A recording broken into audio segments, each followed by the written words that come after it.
Assalamualaikum warahmatullahi wabarakatuh.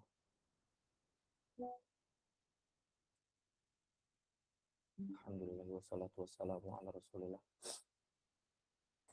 Nabiina Muhammadin wa ala alihi wa ashabihi wa man tabi'ahum bi ihsanin ila yaumil Rabbi israh li sadri wa yassir li amri wahlul 'uqdatam min lisani yafqahu qawli. Amma ba'du. Baik, alhamdulillah kita hari ini masih dimudahkan oleh Allah Subhanahu wa taala untuk dapat melanjutkan pembelajaran kita hari ini, usul fikih yang qadarullah kemarin kita tidak lanjutkan lagi.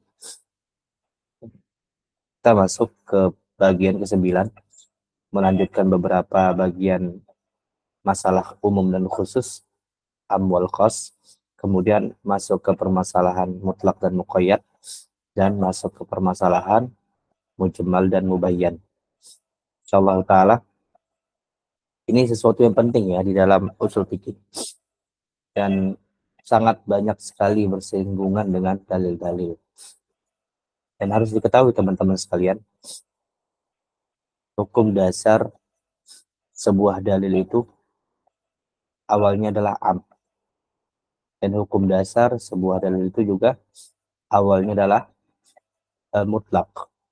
Dan hukum dasar sebuah dalil itu sebenarnya awalnya adalah mujmal. Dan setelah itu datang yang namanya mukhasis, datang yang namanya muqayyid, dan datang juga yang namanya mubayyid, yaitu sesuatu yang menjadikan sebuah dalil yang awalnya umum menjadi terkhususkan, yang awalnya mutlak tanpa sifat menjadi mempunyai sifat, dan kemudian yang awalnya mujmal yaitu tidak diketahui maksud dan tujuannya, maka menjadi sebuah yang jelas. Insyaallah taala akan kita bahas sedikit demi sedikit, dan teman-teman sekalian jikalau ada yang tidak dipahami bisa langsung ditanyakan. Baik. Alhamdulillah kemarin telah kita pelajari mengenai al-am al-mahfuz, yaitu am yang beneran dia dihukumi umum, tidak ada mukhasis secara zahir yang mengkhususkannya, yang awalnya ya itu umum menjadi khusus, gak ada. Walaupun sebenarnya secara hakikat sebenarnya tidak ada namanya dalil yang beneran umum. Secara hakikat itu sebenarnya tidak ada yang namanya dalil yang beneran umum, tuh gak ada. Tidak ada. Kenapa? Karena setiap sesuatu itu hampir mempunyai batas. Kecuali apa kira-kira yang tidak mempunyai batas? Apa yang nggak mempunyai batas? Ada yang tahu sesuatu yang nggak mempunyai batas? Yang jawab ya. Ya benar. Allah Subhanahu wa taala tidak mempunyai batas. Tapi bukan berarti lah hudud di sini kita itu tidak bisa mendefinisikan Allah, enggak. Tapi maksudnya batasan ini sesuatu yang nggak terukur sama manusia. Jadi tidak ada mukhasisnya. Tidak ada mukhasisnya. Makanya pembahasan mengenai dalil itu, apalagi masalah sifat Allah Subhanahu wa taala, itu yang paling sebenarnya paling agak bilang seperti apa ya? Agak sensitif ya, sensitif untuk dibahas mengenai sifat-sifat Allah Subhanahu wa taala. Apakah sifat-sifat Allah ada mukhasisnya dari apa yang disebutkannya? Misalnya sifat Allah, Allah mengetahui, Allah itu menciptakan segala sesuatu. Wallahu khaliqu kulli syai. Allah menciptakan segala sesuatu. Apakah masuk ke dalam kulli syai di situ alamuhu au zatuhu? Itu sesuatu yang nggak bisa. Karena itu mukhasis secara akal. Nanti insya Allah kita akan bahas. insyaallah. Dan permasalahan akidah ngerasa dulu dibahas. Tapi karena teman-teman sekalian di dalam majmu'ah kita di dalam majmu' yaitu banyak mungkin berbeda-beda afiliasinya, itu kita hindari itu sehari. Tapi insya Allah kedepannya kalau memang ada rezeki dan kesempatan kita akan buka kelas akidah. Baik, jadi am itu terbagi dua ya, seperti kemarin ada am mahfuz yaitu am beneran am umum beneran umum dalilnya, dan ada am maksus yaitu am yang sudah terkhususkan. Dan harus diketahui bahwasanya menurut jumhur ulama dalalatul umum ini itu sifatnya dzanniyah. Dalalatul umum itu sifatnya dzanniyah. Itu menurut jumhur ulama. Berbeda dengan Hanafiyah. Hanafiyah beranggapan bahwasanya dalalah umum itu bersifat qat'iyah. Bersifat qat'iyah.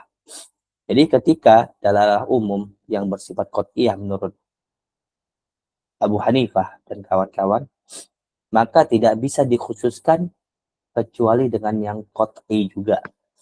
Bisa dari qat'i subut atau bisa juga qat'i ad-dilalah, seperti yang telah kita singgung. Jadi sesuatu itu bisa dijadikan khusus awalnya umum, yang bisa dijadikan mutlak awalnya misalkan muqayyad awalnya mutlak, dan bisa menjadi mubayyan awalnya mujmal, itu apabila ada hal yang bisa sama rata kekuatannya. Bisa dari subut atau bisa dari dalalah atau dilalah. Tuh, dari situ ya. Nanti kan antum akan tahu kenapa ulama Hanafiyah itu lebih sering memegang dalil-dalil umum daripada dalil-dalil yang khusus. Karena mereka menganggap dalil umum itu sifatnya qat'i dan segi dalalah. Plus kalau dia berasal dari Al-Quran, maka jadi qat'inya dari sisi dua hal. Dari sisi subut dan dalalah. Insya Allah saya kasih contoh. Jadi mukhasis itu terbagi menjadi dua.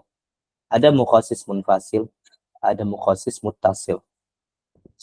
Mukhasis muttasil itu, munfasil itu, mutasil, sama mukhasis muttasil. Mukhasis muttasil itu sesuatu yang dikhususkan, yang awalnya umum, menjadi maknanya terbatas atau terkhususkan, itu dari dalil itu sendiri, dari kalimat itu sendiri, dari tempat itu sendiri, tempat itu dalil itu sendiri.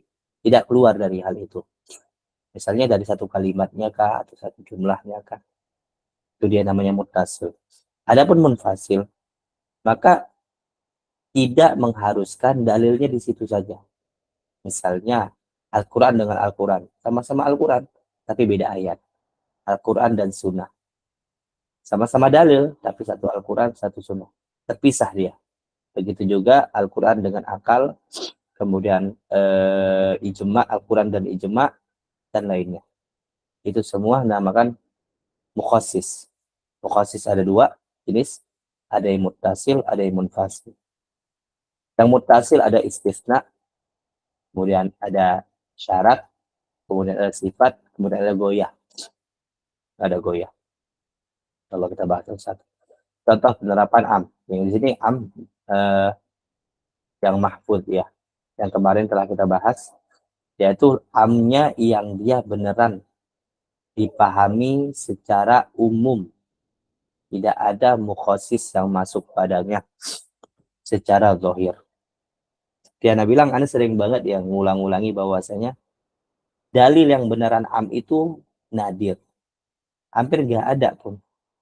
Makanya dikatakan oleh Imam Nawawi bahwasanya setiap umum itu pasti ada mukhasis. Mau dia mukhasisnya secara akal, secara adat, secara urf, secara dalil syar'i, dari Al-Quran kah, Sunnah kah, ijma kah, qiyas kah, ataupun yang lainnya. Sebenarnya setiap dalil itu ada mukhasisnya. Tapi ada yang bersifat zahir, bisa kasat mata, bisa diketahui secara pandangan mata manusia umumnya.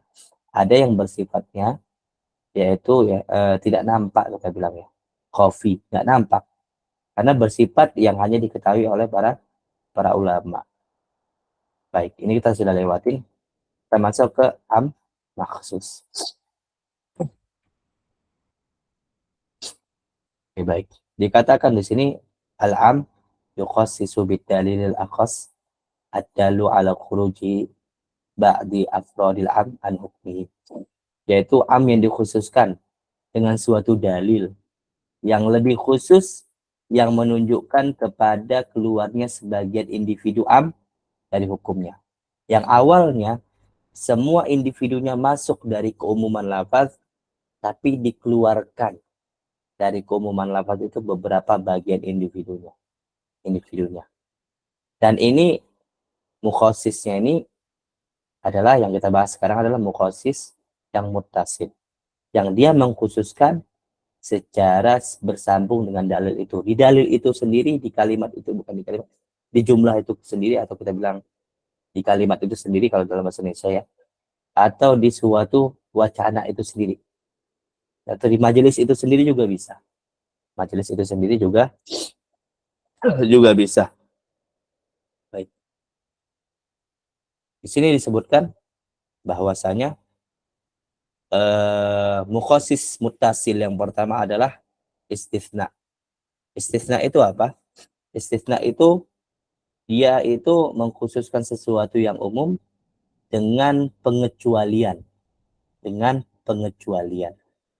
Jadi dia mengkhususkan itu bukan dengan sesuatu sigoh yang lain, siap yang lain, tapi dengan bentuk pengecualian.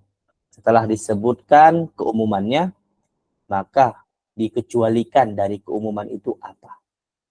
Dikecualikan dari keumuman itu apa?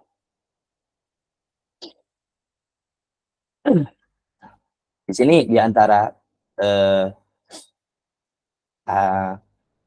ada tulis istisna itu, yang pertama di sini disebutkan yaitu illa, siwa, ghairu, kemudian wa'ada, wahasya, walakin, dan lainnya. Dan bukan ini saja sebenarnya ada tulis istisna, tapi ini secara umum ini. Jadi ketika ada suatu lafaz, ada suatu kalimat, kemudian setelahnya datang perangkat-perangkat istisna ini, maka perangkat-perangkat istisna ini mengkhususkan atau mengeluarkan bagian individu-individunya yang awalnya masuk jadi keluar. Yang awalnya masuk jadi keluar. Sini misalnya Allah sebutkan dalam firman. Setelah ini dalam surah Al-Furqan Allah mengatakan wa may yaf'al dzalika yalqa athama yudha'af lahul adzabu yaumal qiyamah wa yakhlud fihi muhana illa man taba wa amana. Allah mengatakan setelah menyebutkan orang-orang yang berbuat syirik, orang yang berzina, kemudian Allah mengatakan wa may yaf'al dzalika yalqa athama. Barang siapa yang melakukan dosa-dosa perbuatan maksiat tersebut, maka mereka akan menghadapi dosa-dosanya. Yudha'af lahul adzabu yaumal qiyamah. Kemudian ditambahkan kepadanya itu azab pada hari kiamat. Ketemu dosa plus ditambahkan lagi azab di hari kiamat. Wa yakhluda fihi muhana. Dan mereka dikekalkan, berkekal dalam jahanam itu dalam keadaan terhina. Secara umum semua orang yang berdosa itu mendapatkan ganjaran seperti ini. Mau dia tobat ataupun tak tobat. Mau dia laki-laki ataupun perempuan. Mau dia anak-anak ataupun dewasa. Mau dia sehat ataupun sakit.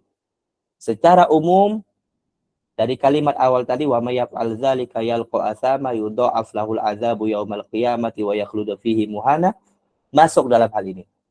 Kemudian Allah menambahkan istisna, yaitu pengecualian. Illa man taba wa aman. Yaitu kecuali bagi orang siapa saja yang bertaubat dan dia beriman. Maka yang awalnya orang yang bertobat dan orang yang beriman ini masuk di keumuman kata waman yaf'al dzalika, man termasuk sigoh umum kan, kita pelajari kemarin, tapi dikeluarkan dengan kata illa man taba. Jadi yang awalnya kita pikirkan bahwasanya orang bertobat juga bakal kena azab, Allah tambahkan enggak, yang kena azab itu kecuali orang-orang yang bertobat dan orang-orang yang beriman. Jadi yang awalnya masuk keumuman lafaz itu orang yang bertobat dan orang yang beriman, Allah keluarkan dari keumuman lafaz itu orang yang bertobat dan orang yang beriman.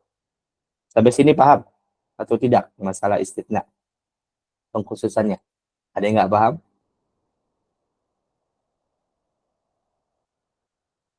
Anak-anak paham ya? Baik. Dan ketika kita memakai istisna ini, itu kita nggak bisa sembarangan. Nggak bisa sembarangan. Yang pertama ada beberapa syarat kita boleh memakai istisna ini. Tuh. Disebut oleh Syekh Hasan itu di sini. Yang pertama syaratnya an yakunal mustatsna ma'al mustatsna minhu qad sadaron min mutakallim wahid.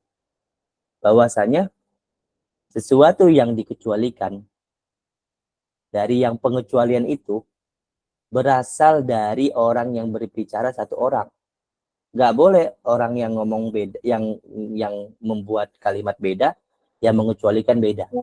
Misalnya, ketika orang mengatakan seluruhnya dapat makanan, saya mengatakan seluruhnya dapat makanan.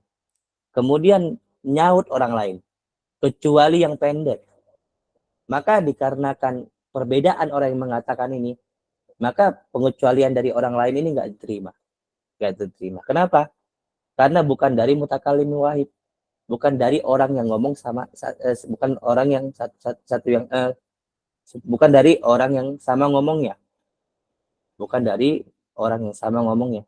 Jadi kalau orang mau mengecualikan, maka yang mengecualikan itu adalah orang yang memberi kalimat awal. Nggak boleh beda. Nggak boleh beda. Nah, jadi yang boleh mengecualikan itu ya orang yang ngomong tadi. Yaitu kalau saya bilang seluruhnya dapat makanan, maka saya lah yang harus mengatakan kecuali orang yang pendek. Nah, itu dia. Yang kedua syaratnya dikatakan Syekh Hasan itu an yakunal mustatsna muttasilan bil mustatsna minhu adatan. Syarat kedua dari mustasna yaitu mustasna dan mustasna minhu, yaitu sesuatu yang syarat dan sesuatu yang dikeluarkan dari pengecualian dan yang dikecualikan itu harus bersambung. Nggak boleh dia itu ada jeda antara keduanya. Nggak boleh. Nggak boleh. Misalnya kalau saya katakan akrimil ulama, berikanlah penghormatan kepada para ulama. Ulama masuk kepadanya semua ulama tanpa terkecuali. Mau dia namanya A, B, C, D, E, F, G, sampai itu seterusnya. Kemudian seseorang mengatakan, atau saya mengatakan setelah 1 jam, illa Zaidan, kecuali yang namanya Zaid. Apakah istisna saya diterima di sini? Jawabannya tidak. Kenapa? Karena sudah ada jeda yang jauh antara keduanya. Kecuali jedanya itu dikarenakan manusiawi, adat, nggak apa-apa. Misalnya akrimil ulama, hormati ulama, kemudian bersin dia, batuk dia, mungkin 5 detik, 10 detik, illa Zaidan, kecuali Zaidan. Maka ini diterima, selama dia berhenti dan putus dikarenakan sesuatu yang kita bilang tiba-tiba ada. Kemudian dikatakan juga yang ketiga syaratnya yustaratu an yabaq iya minal mustatna minhu syai'un walau kana wahidan. Dan disyaratkan juga agar menyisakan dari mustasna minhu, yaitu dari yang dikecualikan itu, satu, walau cuma satu. Misalnya kalau saya katakan alayya asyratu illa tis'ah, aku tuh punya 10 kecuali 9. Nah, 10 kecuali 9, berapa sisanya? Artinya dia cuma punya 1. Nah, walaupun dia mengatakan cuma 1 di situ, sisanya cuma 1, itu bisa dipakai untuk menjadi istisna, pengecualian. Walaupun sisanya cuma 1. Nah, dibedakan dalam hal ini yaitu mazhab Hambali, muktamad dalam mazhab Hambali, bahwasanya tidak boleh sesuatu itu dikecualikan lebih dari setengahnya. Lebih dari setengahnya. Jadi kalau ada orang mengatakan alayya asyratu ila tis'ah, itu tertolak mustasna ya. Yang dikecualikan itu tertolak. Tertolak. Dianggap mulghoh, hilang. Nggak diangkat dia. Kemudian syarat yang keempat disebutkan syarat hasan itu wa istaratu an yakunal mustasna min jinsil mustasna minhu. Bahwasanya disyaratkan sesuatu yang dikecualikan itu adalah berasal dari sesuatu yang dikeluarkan. Yang dikeluarkan itu. Jadi misalnya kalau saya katakan seluruh murid berhasil kecuali Zaidan. Maka dipahami bahwasanya Zaidan ini adalah bagian dari murid. Gak boleh kita mengecualikan sesuatu yang bukan bagian dari mustasna minhunya. Misalnya ja'al qaum illa himaron. Datang sekelompok manusia kecuali seekor keledai. Anda tanya, keledai itu bagian dari kaum nggak kira-kira? Keledai bagian dari kaum nggak kira-kira?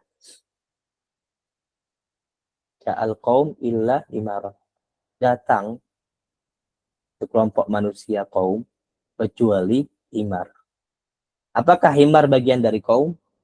Coba. Bukan. Bukan. Karena dibedakan dari mustasna minhunya. Si himar itu hewan.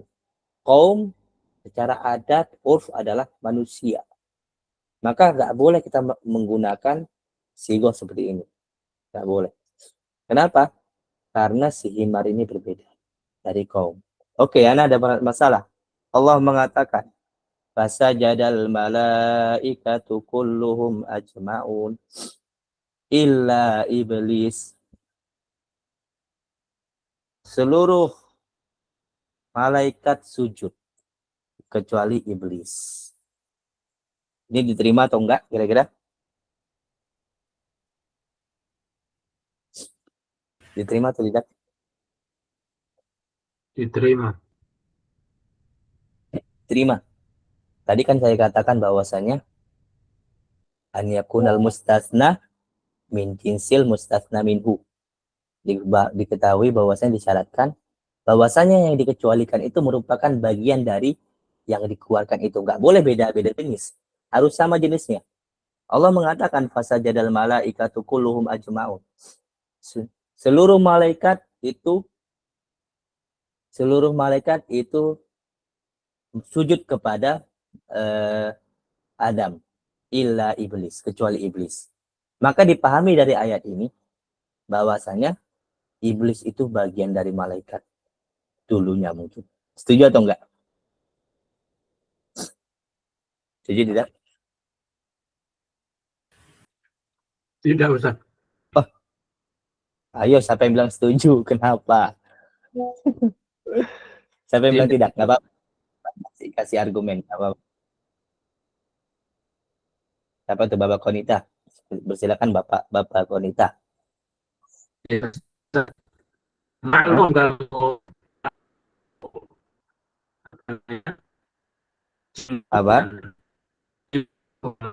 mungkin dalam itu Putus-putus. Putus-putus, Pak. Putus-putus. Kurang bisa didengar. Mungkin teman yang lain mau coba.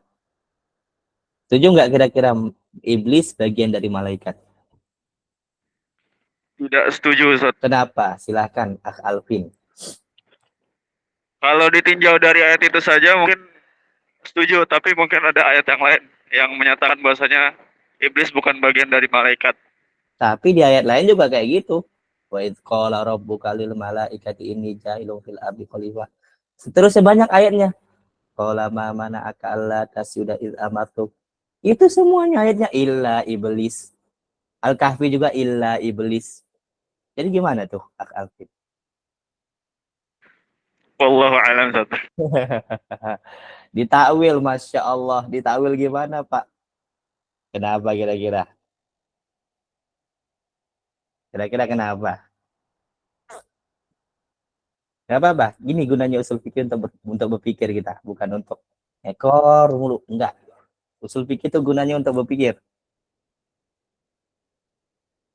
Oke, anak kasih taujih ya. Pertama emang ada. Masya Allah. Iblis saat itu seperti malaikat dalam derajat ibadah. Jadi, ditakwil bahwasanya emang dia min jinsil mustatna minhu. Tapi dari sisi derajat gitu ya Pak. Bapak Korita. Benar ya? Boleh, takwilannya boleh. Tuh. Nah, emang benar ada ulama yang beranggapan seperti itu. Kita nggak nyalahkan secara full. Karena itu dalalannya masih dalalah yang menjemal, nggak jelas. Tapi, ya, tapi harus dipahami bahwasanya dalil bukan itu saja. Kenapa? Benar. Malaikat makhluk yang taat. La ya'sunallaha ma amarahu. Malaikat itu tidak mungkin memaksiatin apa yang diperintahkan kepada mereka. Sedangkan sifat iblis pada saat itu memaksiatin apa yang diperintahkan oleh Allah Subhanahu wa taala. Dasarnya itu emang secara lafaz itu doang. Secara lafaz doang kita pahami bahwasanya malaikat itu iblis itu bagian dari malaikat. Tapi ada dalil-dalil yang lain. Ada mukhasis lagi yang menunjukkan bahwasanya bukan itu. Yang kedua, alasan kedua, malaikat diciptakan dari apa? Kira-kira dari apa ya malaikat ya? Cahaya, Ustaz. Dari cahaya. Sedangkan iblis dari api. Sumbernya sudah beda. Sumbernya juga beda. Adapun yang mengatakan iblis dulunya berasal dari malaikat itu kita terima santai aja. Itu tafsiran mereka dengan ada dalil yang bisa diterima. Dan kita mengatakan bahwasanya iblis itu bukan bagian dari malaikat, kita juga punya hujah. Wallahu ta'ala. Kemudian yang kedua, syarat. Yaitu dengan suatu syarat. Inbana Zaidun al-jidaro najaha a'tihu kitabat.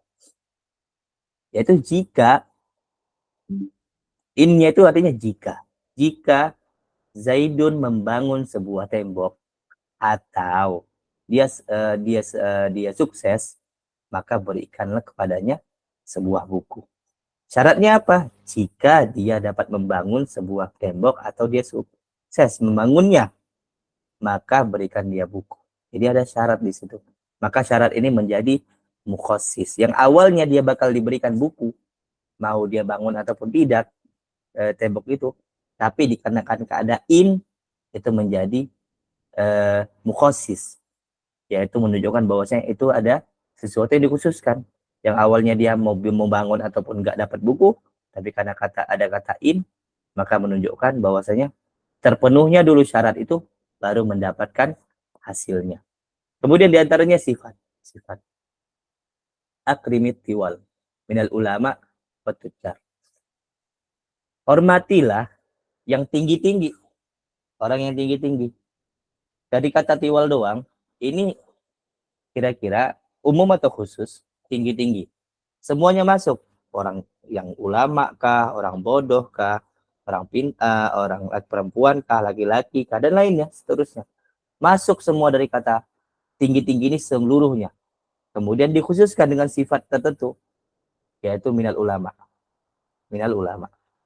Kemudian dakhalat tulab an-najihin. Awalnya dakhalat tulab.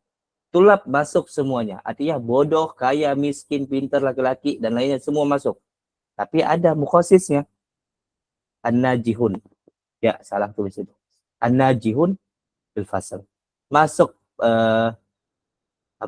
murid-murid yang sukses, yang berhasil ke dalam kelas. Jadi dikhususkan yang awalnya seluruh murid bisa masuk, tapi yang masuk adalah murid-murid yang berhasil saja, yang sukses saja.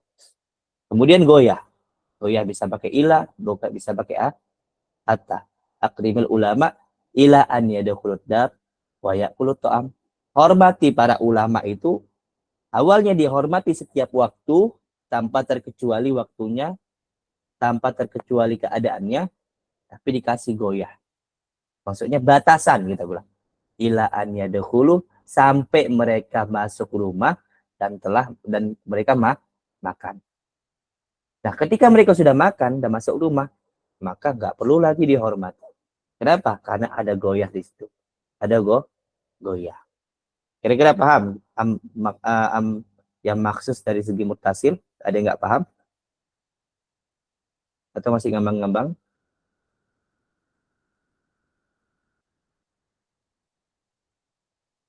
Ada yang masih ngambang-ngambang? Baik, kita lanjut. Sekarang masuk maksud dari segi munfasil, yaitu dalilnya tidak langsung dari sebuah kalimat itu, tapi bisa dari jauh, bisa dari dalil yang lain, bisa dari panca indera, kemudian bisa dari akal, bisa dari ijma' dan lainnya. Misalnya, di antara maksud yang munfasil, yaitu sesuatu yang umum, kemudian dikhususkan dengan dalil yang munfasil, yang terpisah, adalah pertama sesuatu dari Al-Quran dikhususkan dengan panca indera. Allah mengatakan kepada Bilqis, ini ayatnya tentang Bilqis ya, kalau wa utiyat min kulli syai'in wa laha arsyun 'azim. Ya, benar. Masalah kartu Bilqis, cerita Nabi Sulaiman. Dikatakan kepada tentang mereka wa utiyat min kulli syai'. Telah diberikan kepada mereka segala sesuatu. Benar nggak kira-kira? Ratu Bilqis diberikan segala sesuatu. Setuju atau enggak? Ratu Bilqis diberikan segala sesuatu yang ada. Setuju atau tidak? Loh. Tidak setuju. Kenapa kira-kira?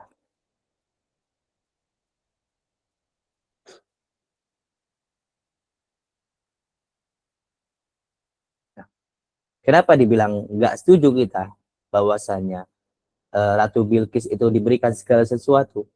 Karena ada lawannya pada zaman itu. Siapa lawannya? Nabi Sulaiman. Nabi Sulaiman itu punya kekuasaan juga. Ratu Bilqis juga punya kekuasaan. Secara akal, secara panca indera, di pandangan apa namanya, Nabi Sulaiman itu dia itu nggak dikasih segala sesuatu beneran, tapi dikecualikan atau dikhususkan, dia diberikan segala sesuatu kecuali yang dimiliki orang lain, lain, yaitu punyanya Nabi Sulaiman atau punya raja-raja yang lain yang sezamannya, maka terkecualikan dari panca indera, dari penglihatan. Seperti kalau ada orang kaya mengatakan, aku bisa beli apapun. Beneran nggak dia bisa beli apapun? Setuju atau tidak? Aku bisa beli apapun. Tidak setuju kita. Kenapa? Karena ada yang sesuatu yang nggak bisa dibelinya. Kita pahami dengan panca indera. Misalnya apa? Dia tidak bisa beli nyawa. Dia tidak bisa beli kemudian kehidupan orang. Tidak bisa beli banyak banget. Kita pahami selalu dan itu menjadi kesepakatan akal kita bahwasanya dengan kata-kata seseorang kaya mengatakan saya bisa beli segala sesuatu, itu tidak menjadikan bisanya beli segala sesuatu. Tapi ada pengecualian-pengecualian yang kita pahami dari pandangan kita yang nggak bisa dibelinya. Itu dia. Jadi dipahami dari panca indera. Kemudian ada mukhasis yang munfasil dari segi akal. Misalnya dari firman Allah Subhanahu wa taala, ini banyak contohnya di kitab-kitab usul fikih. Itu kalau masalah yang mukhasis akli ini pakainya selalu dalil ini banyak kan ya. Misalnya di Jamul Jawami pakai ini juga, gue Tubul Usul juga pakai ini, dan kitab-kitab yang lain juga pakai ini. Contohnya, karena mudah ya mungkin. Allahu khaliqu kulli syai'. Allah Subhanahu wa taala menciptakan segala sesuatu. Nah, secara akal Allah beneran nggak Allah itu nggak mungkin menciptakan segala sesuatu beneran, enggak. Pasti ada yang terkecuali secara akal, yaitu apa? Allah Subhanahu wa taala tidak menciptakan dirinya sendiri. Allah Subhanahu wa taala tidak menciptakan kalamnya sendiri. Allah Subhanahu wa taala tidak menciptakan sifatnya sendiri. Allah Subhanahu wa taala tidak menciptakan dan lain-lainnya. Sesuatu yang secara akal itu nggak bisa diterima. Kenapa? Karena akan bertentangan dengan sesuatu yang lebih besar. Itu nggak mungkin Allah tuh beneran menciptakan diri sendiri. Nah, tapi harus dipahami, am itu tetap am, diamalin amnya jika setelah keluar khusus. Misalnya kalau dikatakan bahwasanya ini sudah maksus, sudah dikhususkan kulla syai, kulli syai, segala sesuatu dikeluarkan dari itu adalah menciptakan diri Allah diri Allah sendiri, mengeluarkan juga menciptakan kalamnya sendiri, mengeluarkan juga menciptakan sifatnya sendiri dan lainnya. Maka kata kulli syai masih umum juga secara pandangan umum, tapi dikeluarkan cuma 3 hal ini aja. Maka tetap diamalkan dalam keumumannya dan dia ditinggalkan dalam kekhususannya. Jadi bukan berarti ketika sudah ditaksis itu tidak bisa diamalin lagi, enggak. Tapi tetap bisa diamalin dengan keumumannya sendiri dan tidak diamalin dengan ada pengkhususannya. Misalnya Allah mengatakan dalam Al-Quran, Anda tanya sama antum,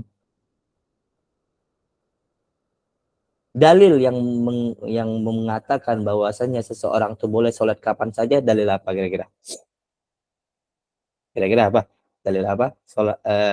Yang mengatakan antum itu boleh sholat kapan aja, di mana aja. Dalil apa kira-kira? Ada yang tahu?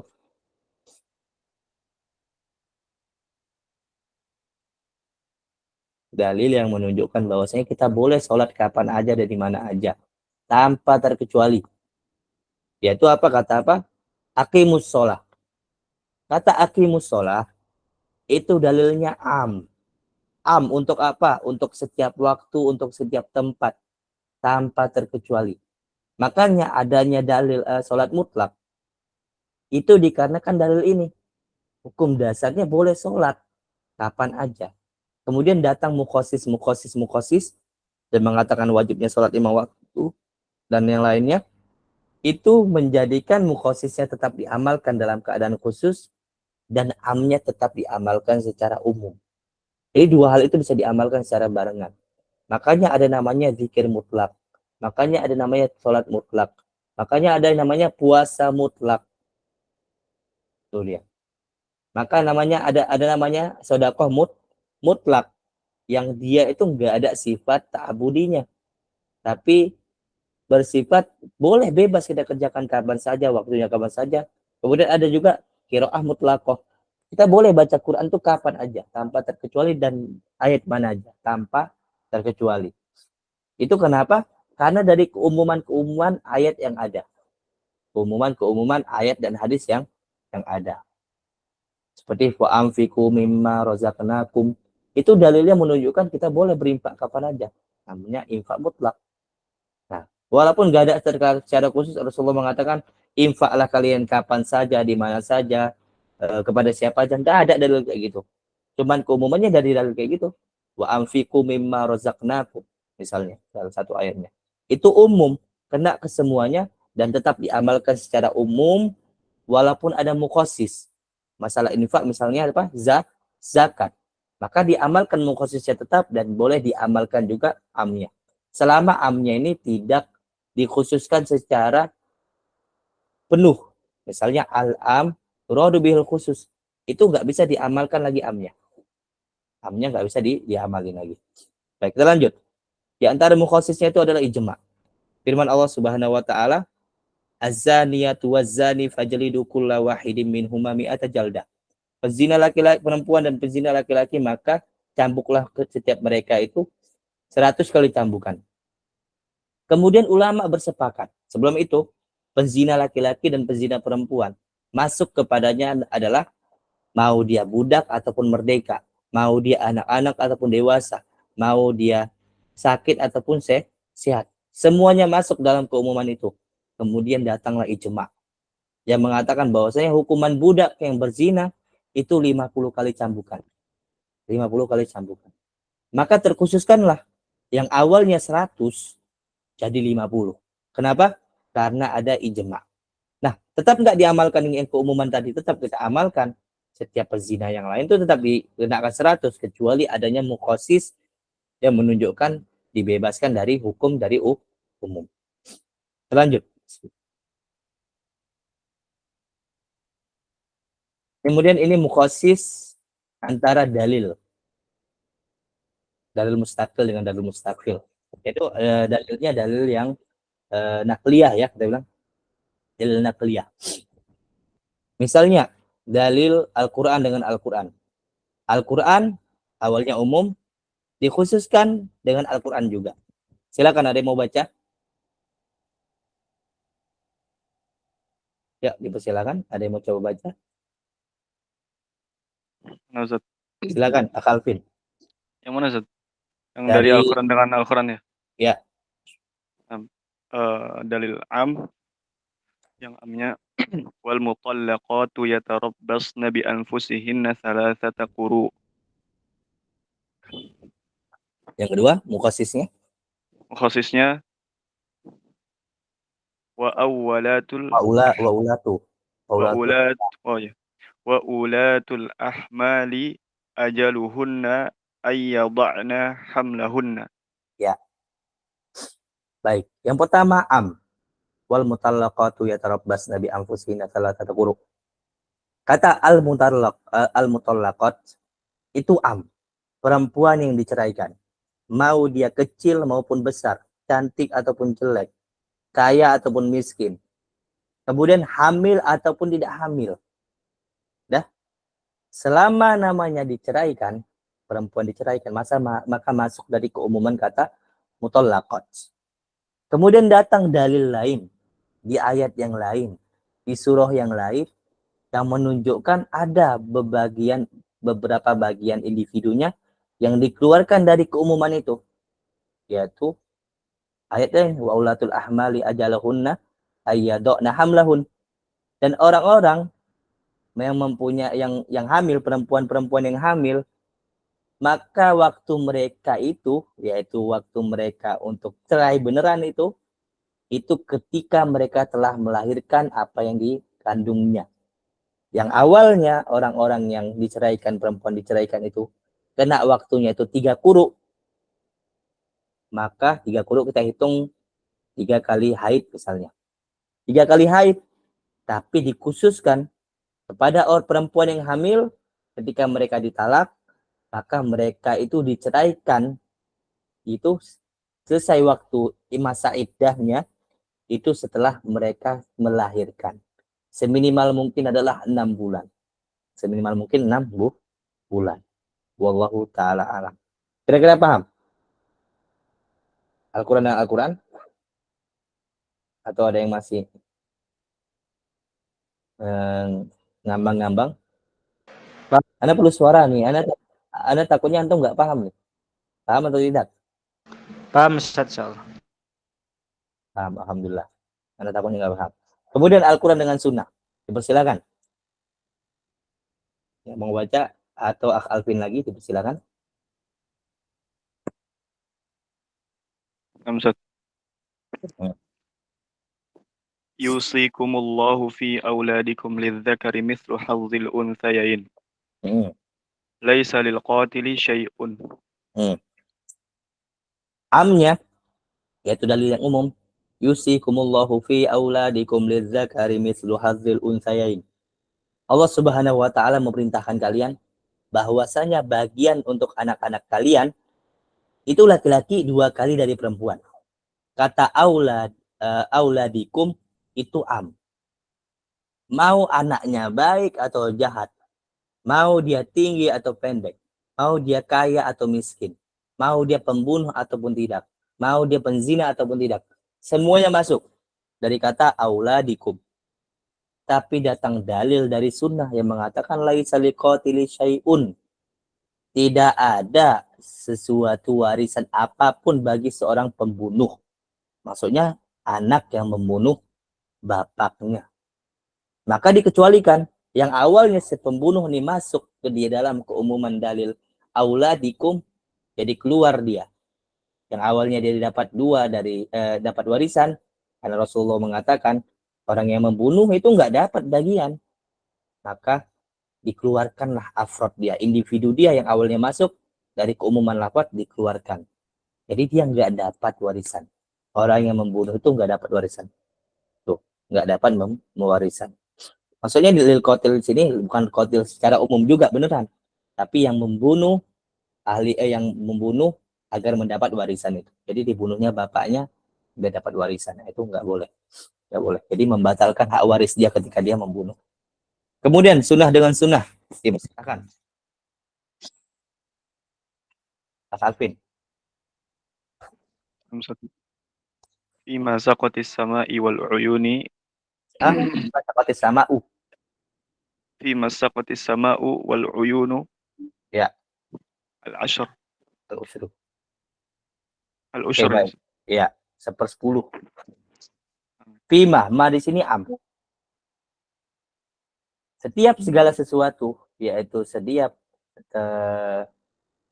kita bilang kalau ini sebenarnya am, tapi am dari segi yang sudah dipahami secara urf, yaitu setiap perkebunan kita bilang atau ladang atau kebun yang dia tumbuh dengan hasil dari langit, maksudnya dari hujan ataupun dari sungai, itu kena zakatnya ke 1/10. 1/10. Nah, kata prima di sini adalah umum. Di sini umum maksudnya masuk padanya mau dia banyak ataupun sedikit hasilnya. Mau dia buah apel, buah mangga, semuanya masuk dari keumuman ma ini. Kemudian dalil lain mengatakan laisa fi maduna khamsati ausukin sodaqah. Tidak ada zakat itu pada hasil panennya itu kurang dari 5 ausak. Artinya yang kena zakat itu kalau lebih dari 5. Tapi kalau 5 ke bawah nggak kena zakat. Nah, yang awalnya am di sini di atas masuk padanya mau dia 1 sak atau 2 sak, 3 sak seterusnya. Tapi ketika ada dalil lain yang menunjukkan bahwasanya nggak ada zakat kalau di bawah 5 ausak. Maka yang dipahami dari dalil atas adalah bahwasanya yang kena zakat itu adalah yang di atas 5 sak. Maka anak tanya tadi, yang dalil yang sekarang ini, yang sunnah dengan sunnah di sini, ini amnya tetap diamalin atau tidak kira-kira? Tetap diamalin atau tidak amnya? Atau telah terkhususkan dan nggak ada lagi pengecualian? Setelah terkhususkan. Itu tetap diamalin atau tidak? Yang umumnya enggak, Ustaz. Setelah terkhususkan mungkin. Enggak, jadi umumnya nggak bisa dipakai lagi kayak ayat-ayat yang lain. Diamalkan Ustaz, yang amnya. Tetap diamalin. Tetap, soalnya kan masih kalau misalnya ada yang pakai air hujan harus 10%. Ya, tapi kan dari terkhususkan. Maksudnya telah kena 5 ausak. Artinya 5 di sini bukan berarti semua sak kena. Tapi di bawah, di atas 5 sak doang yang kena. Artinya kan nggak perlu lagi keumuman dipakai di sini. Setuju atau enggak? Atau tetap boleh dipakai keumumannya? Ayo, siapa yang bilang? Boleh tetap keumumannya dipakai atau enggak? Jadi bapak-bapak konita bilang tetap diamalkan. Baik, jawabannya apa? Tetap diamalkan. Tapi dari jihah yang lain, dari sisi yang lain. Yaitu kalau dari sisi masalah takaran, itu enggak diamalkan lagi. Telah putus dia. Telah diberikan mukhosisnya. Mukhosisnya di sini langsung menutup celah-celah amnya dari segi takaran. Adapun dari segi jenis, seperti jenis apa tumbuhannya, jenis apa ladangnya, di mana tempatnya, semuanya itu masih umum dan umumnya yang sisanya itu masih tetap diamalkan. Tetap diamalkan. Itu dia. Dan kemudian teman-teman sekalian bahwasanya ketika ada suatu dalil yang masuk padanya mukhosis, yaitu dalil yang mengkhususkannya, awalnya dia bersifat zoniyah, dalil umum dalam jumhur, menurut jumhur bersifat zoniyah. Kalau datang mukhosis maka bersifat qot'i. Tapi qot'inya bertingkat. Nah, qot'inya bertingkat. Tapi intinya tetap qot'i. Tetap qot'i. Walaupun nanti ada beberapa qot'i dalam segi khos wal am di sini, ada qot'inya bertingkat dari segi sini saja. Tapi kalau dari segi madzhab Hanafiyah, bahwasanya yang qot'i itu adalah am, yang zon itu adalah pakai yang khos. Wallahu ta'ala alam. Kita lanjut. Sunnah dengan Al-Quran. Dipersilahkan. Siapa mau baca? Tadi Aksan Panji. Yuk, coba. Ini slide-nya belum ganti, Sat. Oh, Udah. Silakan, Pak. aduh. Nggak bisa baca ini, Sat. Arab gundul semua, Sat. Oke. Siapa mau coba? Yuk. Siapa itu? Syahidan Sultani. Persilahkan. Iya. Mohon maaf saat ini sambil agak hujan ya. Ya, Jadi nggak apa-apa. ya. Sunnah dengan Al-Quran. Bismillahirrahmanirrahim. Qala Rasulullah sallallahu alaihi wasallam, umirtu an uqatilan nasa hatta yaqulu la ilaha illallah. Mukhasisnya. Mukhasisnya ayat Al-Quran, qatilul ladina la yu'minuna billahi wala bil yaumil akhiri wala yuharrimuna ma harramallahu wa rasuluhu wala yadinuna dinal haqqi minal ladina utul kitaba hatta yu'tul jizyata an yadin wa hum saghirun. Oke, baik. Terima kasih, Pak. Tadi Syahidan Sultani. Terima kasih. Barakallahu fikum. Yang pertama Rasulullah mengatakan umirtu an uqatilan nasa hatta yaqulu la ilaha illallah. Aku tuh diperintahkan Allah untuk memerangi manusia sampai mereka mengatakan la ilaha illallah atau sampai mereka masuk Islam. Di sini yang umum yang mana? Kata annas. Annas di sini masuk kepadanya semua jenis manusia. Mau dia kaya, miskin, pendek, tinggi, jelek, ganteng, kemudian perempuan, laki-laki, seluruhnya masuk. Atau mau dia Majusi, mau dia Nasrani, mau dia Yahudi, mau dia Budi, dan lain. Semuanya masuk dari kata annas. Annas. Kemudian ada mukhasis dari Al-Quran. Allah mengatakan, qatilul ladzina la yu'minuna billahi wala bil yaumil akhiri wala yuharrimuna ma harramallahu wa rasuluh wala yadinuna dinal haqqi minal ladzina utul kitaba hatta yu'tul jizya ayyadi wa hum saghirun. Apa terkhususkan di sini? Yang awalnya yang diperintahkan kita untuk memerangi seluruh manusia sampai mengatakan la ilaha illallah, Allah khususkan dengan Al-Quran. Bahwasanya yang diperangi itu adalah orang-orang kecuali, yaitu orang-orang yang bagian dari ahlul kitab, kemudian mereka memberikan jizyah. Mereka memberikan jizyah. Jadi yang diperangi itu orang-orang yang tidak beriman, orang yang tidak beriman kepada Allah, beriman hari kiamat, dan tidak mengharamkan apa yang Allah haramkan, dan tidak beragama dengan agama ahlul kitab.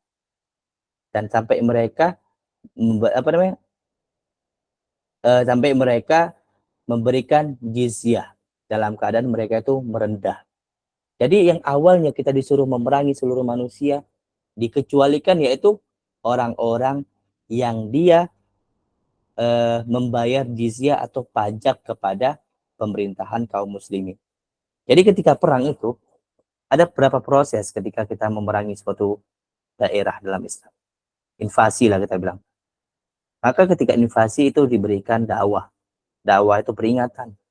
Mau gabung ke kami, kemudian kalian bayar jizyah atau kami perangi. Seperti itu. Maka enggak secara langsung diperangi, enggak. Tapi ada pilihan.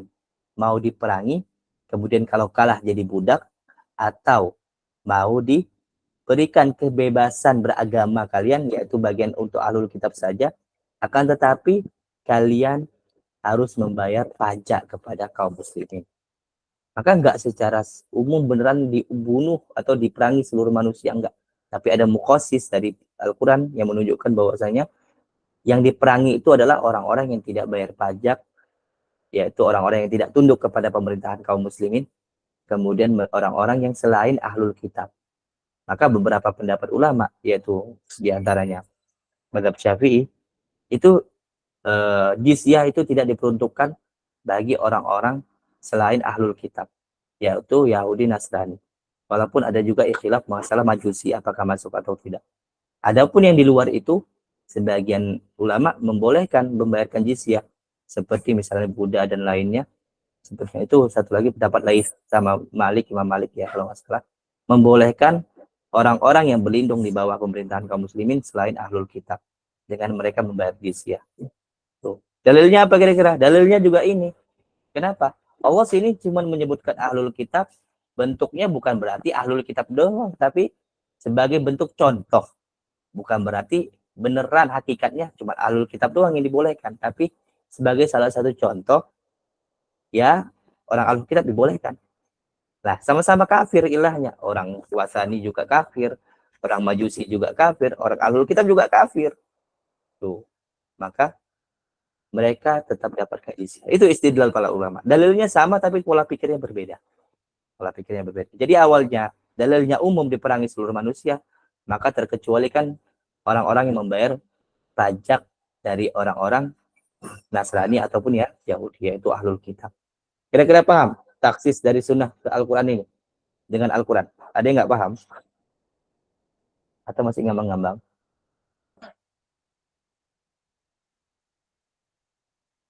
Paham kira-kira? Kalau nggak paham kabari, nah takutnya nanti sesat pula. Jadi kalau ini, oke paham, alhamdulillah. Karena kalau antum salah paham di sini bisa sesat. Nanti antum bilang, oh Allah Rasulullah mengatakan perangi seluruh manusia sampai mengatakan la ilaha illallah, nampak orang kafir, bunuh, nampak ini enggak gitu. Yang di kalau kita ini mukosisnya ada satu ini dong ya yang disebutkan. Ada mukosis lain. Sel kafir muahad, kafir apa? Kafir timah dan lainnya. Itu ada semua mukosisnya. Yang awal ini umum, ada mukosis lagi, ada mukosis lagi, ada mukosis lagi, yang bisa-bisa menutup sebuah umum ini menjadi tidak ada. Jadi nanti ada beberapa mukosis itu yang menyebabkan am ini jadi hilang. Ada. Di antaranya beberapa ulama menyebutkan bahwasanya di antara menyebabkan am itu jadi hilang adalah apabila mukosisnya itu sampai jamak, sampai ke jamak, maka amnya hilang. Amnya hilang. Di antaranya itu misalnya firman Allah Subhanahu wa taala, "Wa laisa lil insani illa ma sa'a." Artinya apa? Tidak ada nanti. Tidak ada sesuatu pun tidak ada sesuatu yang didapatkan manusia kecuali dari apa yang mereka usahakan. Usahakan. Yang Anda tanya, beneran nggak? Setiap yang kita dapat harus kita usahakan. Setuju atau tidak? Atau ada sesuatu yang nggak perlu kita usaha, kita bisa dapat? Kira-kira apa? Ada yang bisa nyebut? Sesuatu yang nggak perlu kita usahakan, tapi kita dapat hasilnya. Ada? Bisa hadiah, hibah, dan lainnya. Bukan. Misalnya puasa. Orang udah mati, dia punya hutang puasa, kemudian digantikan keluarganya. Itu bisa nggak kira-kira? Bisa, Ustaz. Bisa nggak? Bisa. Itu dari usaha dia atau tidak? Bukan. Bukan. Seseorang udah meninggal, tapi dia mau dihajikan sama anaknya. Itu usaha dia atau tidak? Tidak juga. Kemudian seseorang mau sedekah atas nama orang lain. Itu usaha dia atau tidak? Itu juga nggak bisa. Apa bukan usaha dia? Dan banyak lagi hal-hal yang bisa kita dapatkan tapi tanpa kita usahakan. Jadi ayat ini menurut beberapa sebagian ulama menjadi, bukan bilang mulgo ya, nggak cocok juga dibilang mulgo. Keumumannya itu telah terkikis habis dengan banyaknya dalil-dalil yang menunjukkan bahwasanya keumuman manusia itu banyak, amalan manusia itu banyak yang bisa diwakilkan. Banyak yang bisa diwakilkan. Kecuali ada dalil yang menunjukkan lagi bahwasanya beneran nggak bisa diwakilkan. Seperti apa? Seperti sholat. Ulama bersepakat bahwasanya sholat tidak dapat diwakilkan. Maka yang awal dalilnya itu sesuatu itu nggak bisa diwakilkan, kemudian banyak dalil mukhasisnya yang menunjukkan sesuatu itu bisa diwakilkan, datang lagi dalil yang menunjukkan bahwasanya sholat itu nggak bisa diwakilkan karena ada ijma. Dan itu seru masalah-masalah kayak gitu. Makanya dari situ juga keluar pendapat para ulama, apakah dibolehkan hadiah pahala qiraah Quran. Dari situ juga dasarnya. Yang mengatakan boleh karena banyak ibadah-ibadah yang bisa diwakilkan. Wa min babil aula qiraatul Quran. Lebih utama bacaan Quran. Kenapa? Haji aja yang merupakan rukun Islam aja dibolehkan diwakilkan. Konon lagi di bawah haji. Misalnya kirim pahala baca Quran. Misalnya gitu cara istidlal ulama. Ada yang melarang? Enggak. Kita pakai keumuman dalilnya tetap. Walaysa lil insani illa ma sa'a. Tetap itu keumumannya kita pakai. Adapun banyak dalil-dalil ya itu dalil khususnya. Tapi nggak bisa menutup celah umumnya telah habis. Umumnya telah habis. Jadi keumuman itu bisa habis dengan banyak sisi ya. Tapi nggak pembahasan kita sekarang, tapi di antara contohnya itu. Wallahu ta'ala alam. Baik. Kita lanjut. Mafhum dengan mantuk. Tadi apa tadi Pak Babakonita? Ayat ini apakah khusus untuk pemerintahan, bukan untuk perorangan? Ya, ini untuk pemerintahan atau untuk daulah ya. Untuk daulah. Tapi secara dalil sebenarnya itu umum untuk manusia. Tapi dipahami dari siaknya, yaitu bahwasanya Rasulullah dalam bentuk kepemimpinan saat itu. Entah. Jadi bentuknya itu adalah bukan bentuk perorangan. Bukan bentuk perorangan. Tapi bentuk pemerintahan. Jadi yang disuruh memerangi itu adalah pemerintahannya. Ini anak ngasih kesimpulan dari dalil ini saja ya. Bukan berarti anak menggeneralkan kayak gitu pemahamannya, enggak. Tapi kita dari dalil ini saja. Karena kata uqatil juga di sini banyak ditakwil para ulama, tidak maknanya yaitu memerangi secara hakikat, enggak, tapi bisa mendakwahin dan lainnya. Wallahu taala alam. Baik, kita lanjut. Mantuk dengan mafhum. Masih ingat kan mantuk? Mantuk itu dalalatun nutqi, langsung dari lafadznya. Sedangkan mafhum dari pemahaman sebuah lafaz. Silakan yang mau coba baca kulikul ma. Silakan Aksyahidan. Ya. Dalil mantuk dikhususkan dengan mafhum. Ya. Dalil amnya ya. Khalaqal ma'a tahuran la yunajjisuhu syai'un illa ma ghayyara ta'mahu aw rihahu aw launahu. Kemudian dalil mafhumnya idza balaghal ma'u qullataini lam yahmil khabathan. Baik. Pertama dipahami di sini mantuknya apa? Yaitu khalaqal ma' atau khuliqal ma'. Air itu diciptakan dalam keadaan tahur, suci dan mensucikan. Maka dipahami kata ma' di sini seluruh jenis air. Maksudnya air apa? Air mutlak ya pertama. Tapi seluruh jenis ukuran. Mau dia 1 liter, 2 liter, 3 liter, sampai sedunia. Maka kata ma' ini masuk padanya. Karena umum. Al di situ al-istiqroqiyah. Masuk kepadanya seluruh keumuman. Kemudian datang mafhum dari sebuah dalil sunnah. Idza balaghal ma'u qullatain lam yahmil al-khabath. Yaitu jika air sudah sampai 2 kullah, maka tidak dapat membawa najis. Digunakan mafhumnya. Apa itu mafhumnya dipakai di sini? Mafhum mukhalafah atau mafhum muwafaqah? Tahu Aksyahidan? Muwafaqah atau mukhalafah di sini pakai mafhumnya?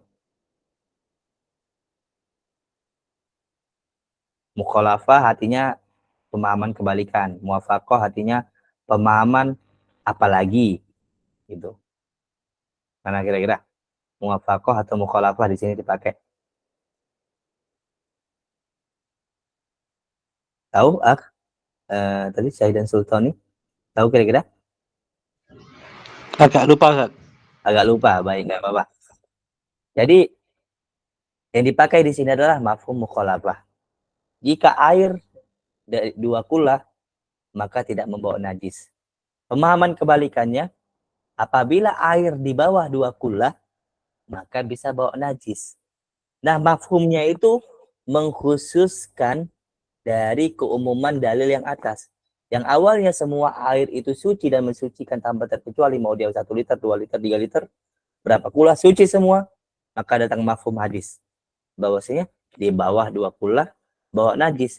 Maka dipahami khalaqal ma'a tahuron idza balagol ma' kullatain. Yaitu air itu suci apabila dia itu di atas 2 kullah. Kalau di bawah 2 kullah, maka kesuciannya hilang kalau dia masuk kepadanya suatu yang najis. Maka yang mantuk yang atas dikhususkan dengan mafhum mukhalafah yang bawah. Mafhum mukhalafah yang bawah. Baik, kita lanjutkan yang mantuk dengan kias. Allah Subhanahu wa taala mengatakan az-zaniyatu waz-zani fajlidu kulla wahidin minhuma mi'atal jaldah. Baik. Penzina perempuan dan penzina laki-laki, maka cambuklah setiap mereka itu 100 kali. Itu dalil dari Al-Quran. Mantuknya penzina laki-laki dan penzina perempuan. Seluruhnya masuk tanpa terkecuali. Mau dia paham apa, mau dia budaknya laki-laki, perempuan, dan lainnya masuk. Artinya sama-sama dicambuk 100 kali. Kemudian kita tadi udah tahu ijma'. Ijma'nya apa tadi? Dalil apa? Ijma' apa? Bahwasanya ulama sepakat untuk budak perempuan itu dicambuk 50 kali. Dalilnya apa? Fa in ataina bi fahishatin fa alaihinna nisfu ma 'alal muhsanati minal azab. Jika budak perempuan itu melakukan zina, maka bagi mereka setengah apa yang didapatkan oleh orang-orang yang merdeka dari sesuatu hukuman. Maka dipahami dari kata ini, fa in ataina bi fahishatin, jika perempuan-perempuan penzina itu yang seorang budak melakukan perzinahan, maka bagi mereka itu setengah dari hukuman perempuan yang merdeka. Perempuan merdeka 100. Perempuan yang apa namanya? Yang budak 50. Maka kita pahami bahwasanya 50 hukuman budak kalau berzina. Kemudian apakah masuk laki-laki? Sebenarnya secara lafaz gak masuk, tapi dikiaskan dengan budak perempuan. Maka budak laki-laki masuk ke dalam kiasnya budak perempuan. Bukan dari keumuman lafaz budak perempuan, tapi dikiaskan. Maka dapatlah budak laki-laki dipahami dari kias juga dikhususkan. Dapat hukuman cambukan setengah dari orang yang merdeka. Maka kiasnya itu mengkhususkan dalil umum tadi yang mantuk. Yang awalnya semua kena, maka dikhususkan dengan kias. Yaitu kiasnya apa? Kias budak laki-laki kepada budak perempuan. Yang awalnya ijma' para ulama itu adalah yang diberikan keringanan hukuman itu budak perempuan, ijma'nya itu. Tapi beberapa ulama mengkiaskan budak laki-laki. Kenapa? Karena sama-sama budak mereka. Karena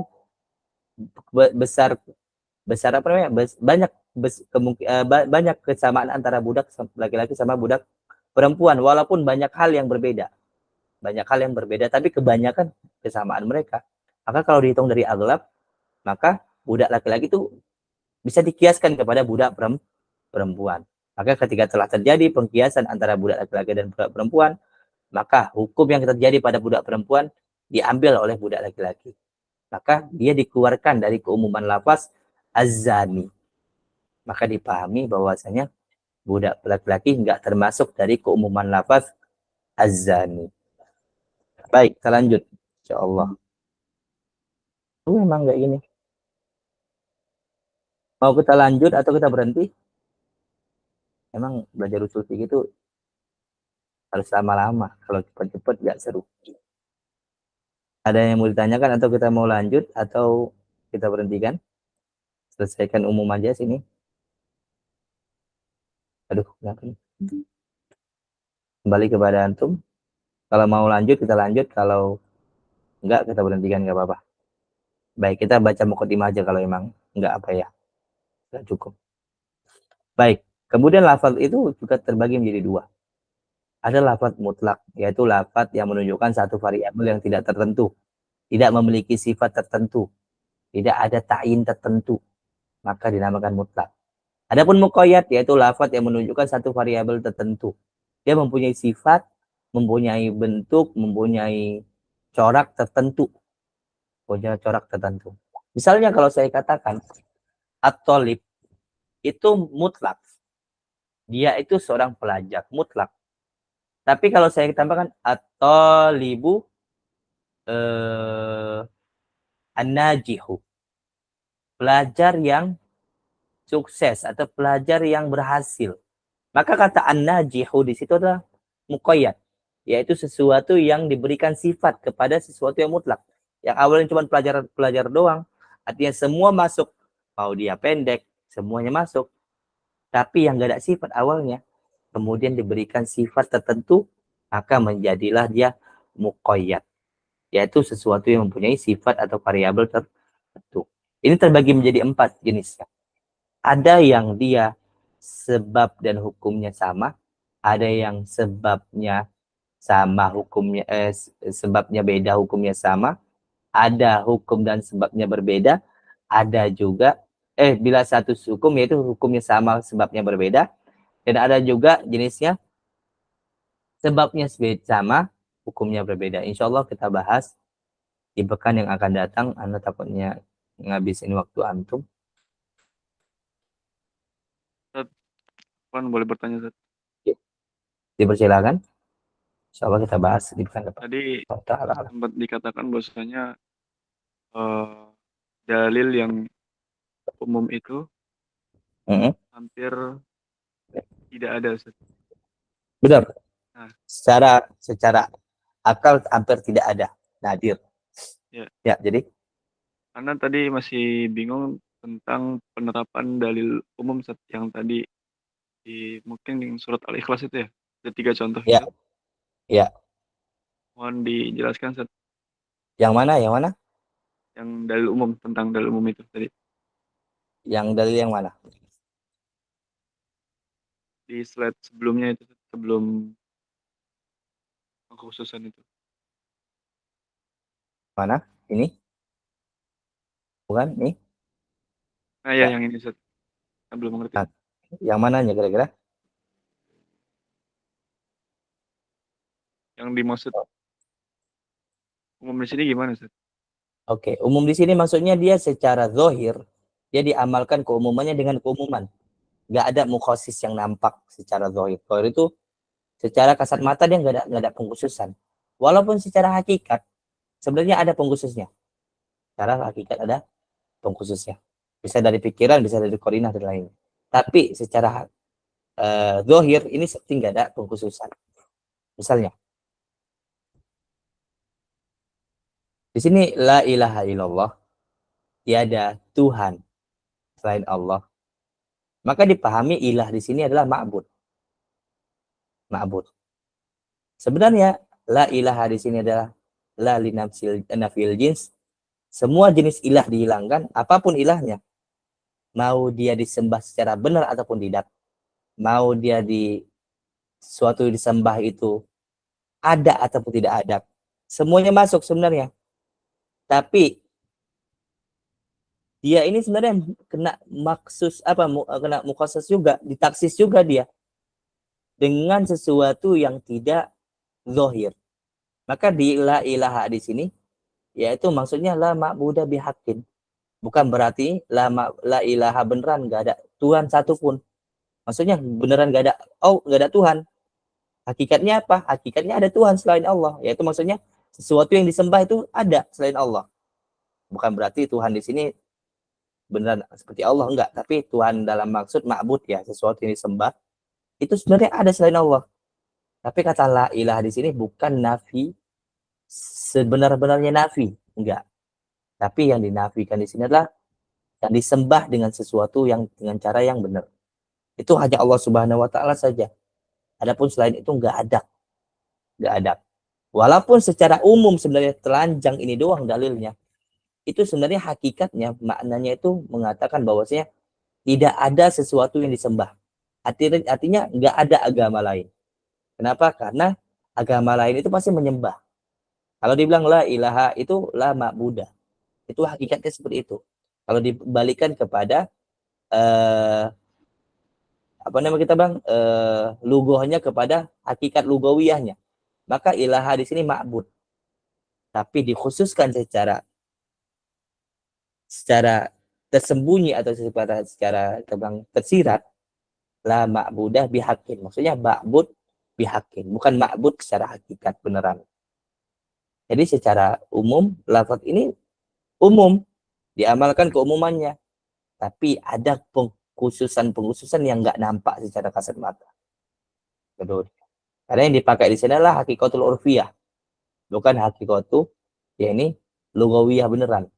Karena kalau sebenarnya kalau dikatakan misalnya kalau ada orang mengatakan la ta'ama fil bait, nggak ada makanan di rumah, itu beneran nggak ada makanan, bukan nggak ada sesuatu makanan yang enak, tapi beneran nggak ada makanan apapun itu, mau yang enak atau tidak enak. Itu hakikatnya sebenarnya kata la ilaha atau la fil jins, itu hakikatnya meniadakan wujud. Tapi la ilaha di sini sebenarnya nggak bisa meniadakan wujud. Kenapa? Karena wujudnya ada. Jadi mumtani dia, nggak bisa diamalkan hakikat la ilaha secara beneran. Jadi dia ditakwil dengan la ilaha la ma'budah bihaqqin. Maksudnya nggak ada sesuatu yang disembah beneran selain Allah. Dan Allah. Kira-kira paham? Alvin. Kayaknya bahasa saya terlalu menjelemet ya. Berarti pentaksisannya bukan dengan dalil ya, Ustaz, tapi dengan Ya, akal ya. dengan akal. Tapi secara umum ini pandangan kasat mata ini umum. Tapi secara akal sebenarnya kena taksis juga. Anda tanya, kalau di kitab-kitab tauhid dibilang apa? La ilaha itu la ma'budah biha hakin kan? Benar nggak kira-kira? Iya, Ustaz. Iya. Kata-kata ma'budah bihakin itu dari mana dapat? Yang hakikatnya sebenarnya hakikatul lugawiyah itu adalah la ma'budah aja tanpa bihakin. Itu hakikatul lugawiyah. Tapi kalau dengan urfiyah dan keadaan yang lain, maka dipakailah ma'budah bihakin. Dan kalaupun dibilang ma'budah di situ, maka yang dipahami sebenarnya adalah nafyul apa? Menafikan segala jenis bentuk, yaitu ketiadaan beneran, nggak ada wukunya, nggak ada bentuk realisasinya. Tapi hakikatnya kita lihat bahwasanya ada orang-orang yang disembah, sesuatu disembah itu ada. Jadi lahnya itu tertakwilkan.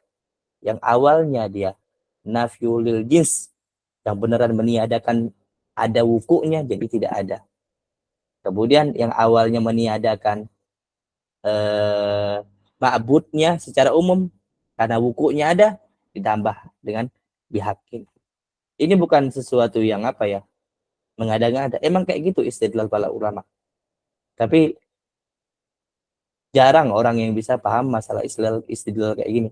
Karena kadang teman-teman kita ya, jadi kita pun kadang itu melihat dalil itu kasat mata. Karena apa yang dilihatnya itu sebenarnya bukan beneran sesuatu yang sama seperti yang dipahami syariat. Itu bisa beda. Jadi kita bilang nazornya usuli itu berbeda dengan nazornya orang awam. Nah, nazornya usuli itu berbeda dengan nazornya orang awam. Kalau orang awam kan menganggap ini beneran umum. Tapi secara nazornya usuli ini umum yang sudah kena khusus dengan sesuatu yang nggak kasat mata. Sesuatu yang nggak kasat mata. Makanya dalil-dalil yang lain tadi itu kena terkhususkan, kena khusus dengan kasat mata. Sebenarnya kita paham, orang ketika dikasih dalilnya itu paham. Tahu dia kena ini mukhosis kalau dikasih dalil. Tapi ada dalil-dalil yang sebenarnya itu sebenarnya kena mukhosis dengan lafaz itu doang. Tapi tetap dihukumi am. Dari segi bisa dari segi urfiyahnya, ada dari segi syar'iyahnya. Tapi secara lugawiyahnya itu bisa kena mukhosis ya. Wallahu taala alam. Memang seru ya belajar usul fikih. Makanya ketika antum melihat dalil, kalau pandangan antum seperti itu, insya Allah antum akan paham. Kenapa para ulama berpikir demikian? Antum nggak perlu lihat buku fikih mereka. Antum bakal paham sendiri ketika melihat dalil. Ketika melihat dalil, antum akan paham sendiri. Oh, begini rupanya cara berpikir ulama. Walaupun antum nggak merujuk kitab mereka, antum membaca dalil aja, antum bisa paham kenapa para ulama berpendapat demikian. Ini dalil bisa 2 pendapat. Ini dalil bisa 3 pendapat. Ini dalil sepakat para ulama. Itu ketika antum cara pandangnya, nazar usulinya udah udah bagus, udah sempurna. Itu antum ketika lihat dalil, antum bisa paham ini dalilnya ikhtilaf ulama pemahamannya atau kagak. Tapi kalau nazarnya masih nazar tipe-tipe kacamata kuda, itu kalau lihat dalil yang tekstual saja, ngelihatnya gitu, habis. Tuh. Makanya salah satu ngelatih pola pikir usuli itu ngelihat dalil. Tapi bukan berarti kita mengeluarkan hukum, enggak. Tapi kita ngelihat dalil, kita pikirkan apa kemungkinan yang terjadi. Dengan dalil itu, pemahaman yang dikeluarkan. Kemudian kita uji dengan kitab-kitab fikih. Setelah kita catatin apa yang kita pahami dari sebuah dalil, maka kita uji dengan kitab fikih. Kita periksa apakah benar apa yang saya pahami ini dengan apa yang dipahami oleh para ulama. Itu cara menguji pemahaman kita terhadap dalil. Atau bisa antum ajukan kepada guru-guru antum, benar enggak cara berpikir antum?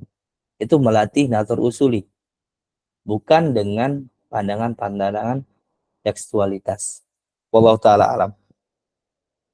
Mungkin demikian pertemuan kita hari ini. Saya senang banget ngajar seperti ini karena menambah ilmu saya. Alhamdulillah. Kullu bid'atin dolalah. Ini dalil umum, tapi dikhususkan dengan dalil mansana sunatan hasanatan. Bisa begitu, Ustaz? Benar. Di antara ulama, yaitu jumhur ulama dari banyak ulama, itu mengatakan dalil kullu bid'atin dolalah itu dikhususkan dengan dalil mansana sunatan hasanatan. Kenapa kira-kira dalil yang ini terkhususkan? Pertama, banyak. Kalau dari dalilnya kullu bid'atin dolalah, secara lafaz itu doang, maka sudah masuk padanya khitabnya kepada para sahabat, masuk khitabnya kepada tabi'in, masuk khitabnya kepada para ulama. Artinya sahabat juga kena khitab seperti itu. Kemudian dalil itu dikhususkan dengan dalil apa? Alaikum bisunnati wa bisunnati khulafa'ir rasyidin al-mahdiyin. Keluarlah dari afrodnya itu, yaitu sahabat. Atau bisa dipahami juga oleh para ulama bahwasanya dalil itu umum, tapi sebenarnya bisa dipakai apabila sesuai kaidah yang dipakai oleh para ulama khulafa rasyidin ini. Jadi yang mengeluarkan itu bisa banyak. Kemudian ada beberapa ulama, misalnya Abu Hurairah, melakukan zikir 1000 kali setiap pagi. Kemudian ada lagi ulama yang lain melakukan pengkhususan waktu pada sebuah ibadah. Itu semua menjadi mukhasis yang kalau digabungkan itu bisa mengalahkan lafaz kullu. Walaupun kullu itu secara lafaz, tapi secara hakikat itu enggak hakikat beneran kena taksis dengan banyak hal. Makanya itu pembahasan yang menarik banget ya untuk dibahas ya. Bagaimana thariqah ulama itu mengkhususkan atau menghadapi sebuah dalil itu. Kita nggak bisa melihat dalil itu hanya dari kata atau dari satu dalil, enggak. Tapi banyak dalil yang harus kita pandang untuk mendapati sebuah hasil yang bagus. No. Kenapa kira-kira kata kullu bid'atin dolalah ini terkhususkan dengan hadis man sanna sunnatan hasanatan fil Islam? Kenapa? Yang pertama, kata man artinya siapa saja, umum.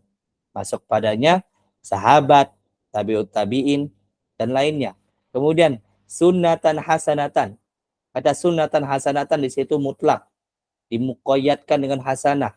Dan 2 ini bersifat Artinya apapun jenis kebaikannya. Plus, awalnya kebaikannya itu Apa aja, mau dia duniawi atau ukhrawi. Kemudian ditambah fil Islam. Tambah kata fil Islam. Artinya dia berbuat sesuatu di dalam koridor Islam. Bisa dipahami para ulama yaitu ibadah.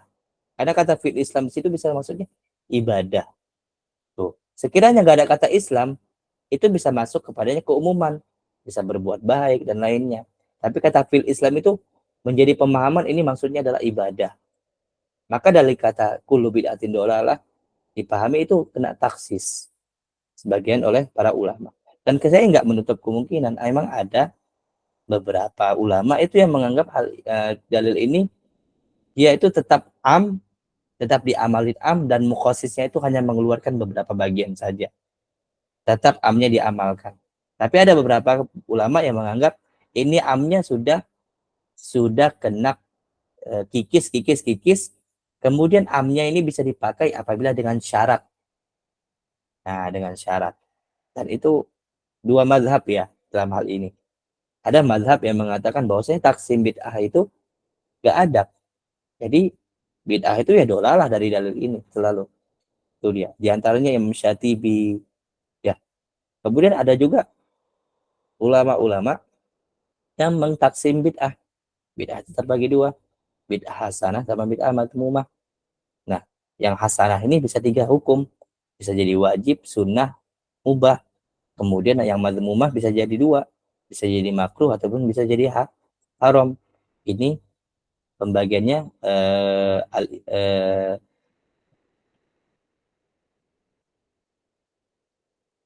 siapa ya ulama yang saya lupa ya. Insya Allah nanti saya sebutkan boleh ya.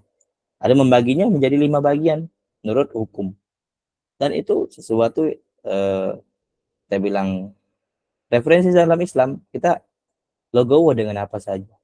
Dan kalau antum mempunyai keahlian dalam hal itu, ya Abdi Salam benar, dia beliau yang membuat taksim bid'ah jadi 5. Jadi 5. Kenapa? Menurut beliau kata kullu bid'atin dolah itu udah kena mukhasis habis. Habis kena taksis. Dan yang dikenakan kullu di situ adalah maksudnya kullu bid'atin dolalah. Bid'ah yang sesat aja yang tercela. Adapun bid'ah yang tidak sesat, tidak tercela, maka tidak dipermasalahkan. Nah, itu juga dalilnya umum. Maka semua dalil-dalil ini dikompromikan oleh para ulama. Maka keluarlah 2 mazhab dalam hal ini. Ada yang menerima taksim bid'ah dan ada yang tidak menerima taksim bid'ah. Wallahu taala alam. Pembahasannya seru sebenarnya masalah bid'ah ini. Tapi kalau anak pribadi memahami taksim bid'ah ini sebenarnya hasilnya sama. Hasilnya sama di ujung tapi thoriqahnya berbeda. Tapi ada terkadang yang bagi saya pribadi ya, ada yang terlalu berlebihan dalam menerima bid'ah hasanah dari segi pembagi bid'ah, dan ada juga bagian yang terlalu mengunci agama. Seakan-akan hampir semua sisi kenanya, banyak sisi kenanya jadi bid'ah dolalah. Ini juga permasalahan yang perlu dipahami. Tuh. Misalnya orang-orang yang mengikuti thariqahnya Imam Syatibi dalam tidak membagi bid'ah, itu harus konsisten dengan keadaannya seperti itu. Misalnya Imam Syatibi itu nggak memasukkan adat dalam bid'ah. Tapi terkadang beberapa ulama saat ini ada yang memasukkan adat itu dalam bid'ah. Makanya kalau ada adat kemudian bergabung dengan hal yang lain, maka jadi bid'ah.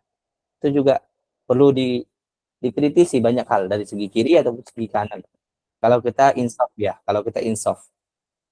Tapi membid'ahkan bukber itu juga terlalu berlebihan. Sedangkan itu yang disebutkan di dalil tadi apa? Man ahdatsa fi amrina hadza. Amrina di sini masuk ke Islam. Sedangkan bukber itu adat.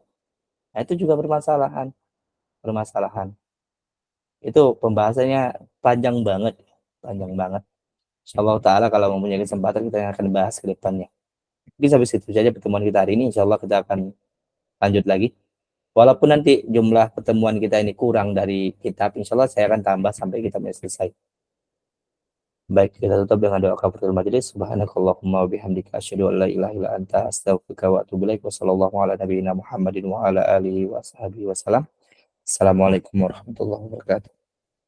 Waalaikumsalam warahmatullahi wabarakatuh. Syukran atas ilmunya Ustaz. Jazakallahu khairan.